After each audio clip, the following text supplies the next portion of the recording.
राज्यात गाजत असलेल्या केतन अग्रवाल हत्याकांडाच्या तपासात आता महत्वाचे वळण आले आहे. सिया गोयल नंतर आता आरोपी चेतन चौधरीला देखील लोहगडावर नेऊन पोलिसांनी संपूर्ण घटनाक्रमाचे रिक्रिएशन केलेत आहे.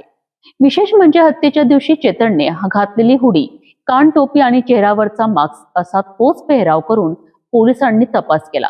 या तपासातून नेमके कोणते धागेदोरे समोर आलेत बघूया. केतन अग्रवाल हत्याकांडाच्या तपासात पोलिसांनी घटनास्थळी पुन्हा एकदा तपासाची पुनर्रचना केली. यापूर्वी आरोपी सिया गोयलला लोहगडावर नेऊन संपूर्ण घटनाक्रमाची पडताळणी करण्यात आली होती.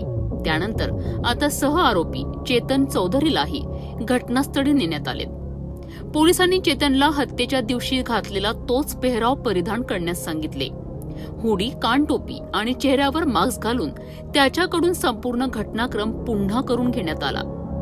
तपासादरम्यान चेतन लोहगडावर कसा पोहोचला, सियाने त्याला कोणते इशारे केलेत, केतनला एकांत ठिकाणी कसे नेण्यात आले आणि त्यानंतर नेमके काय घडले याची सविस्तर माहिती पोलिसांनी तपासली.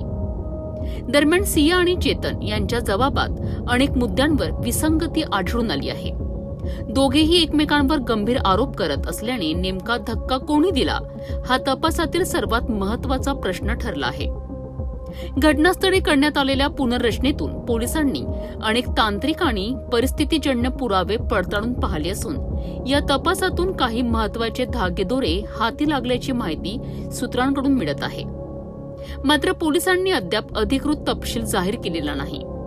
तपास यंत्रणा आता फॉरेन्सिक पुरावे, मोबाईल लोकेशन, सीसीटीव्ही फुटेज आणि दोन्ही आरोपींच्या जबाबांची सांगड घालत संपूर्ण घटनाक्रम उलगडण्याचा प्रयत्न करीत आहेत. केतन अग्रवाल हत्याकांडात सत्य नेमके काय आहे, धक्का कोणी दिला आणि हत्येचा कट कसा रचला गेला याचा उलगडा पोलिसांच्या पुढील तपासातून होणार आहे.